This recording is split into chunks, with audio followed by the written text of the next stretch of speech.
First and foremost, Pat, your company basically uses artificial intelligence itself to analyze articles out there and provide, well, an analysis of how misleading, how factually correct they are. Just talk to us about ChatGPT or other generative AI models and chatbots. How much could they feed disinformation? Yeah, so they're going to create an explosion of content, which is the objective here, is by having it widely distributed and present in every application that we use. The whole idea is to create as much content as possible. And then, of course, they've got the compute resources behind that in their cloud to service that content. So it becomes almost a perfect engine. The more content, the more usage, the more income is generated. So it's no surprise that they've introduced it at this time as their earnings begin to flag a bit. This is yet a new way to drive the earnings process. To take the other side, like, companies are also deeply excited by the productivity these sorts of innovations can bring, how artificial intelligence, generative AI can really help fuel further growth, not just for their own companies, but for us all, for economies, for people, for companies, for productivity. But talk to us, therefore, about what they could put in place to make sure that these movements are safe. We know that OpenAI uses machines and humans to monitor content. What could they do, Pat? Well, without transparency, there's no trust. And what we've seen today is there's a lack of transparency on the web, and that's been growing over the last 4 or 5 years. And so now we have something like a generative AI, which is going to produce, even orders of magnitude content. So what needs to be put in place is what's been put in place over time, which are rating systems. And a rating system can help gauge the quality and credibility of the content that's being created. And with that, you get the trust. And with the trust, you'll get use, and you'll be able to, yet again, generate kind of another evolution in the use of this kind of capability. Right.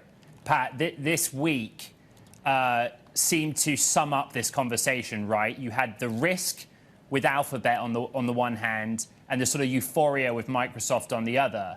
And what it took was a demo video from Google, which demonstrated its Bard AI giving an inaccurate reading, and the stocks had its worst week since November. This moment in time now, in your opinion, which was the bigger moment for artificial intelligence? What came out of Microsoft, or what we see on the screen right now, which is the market reaction to Google's inaccuracy, its problem?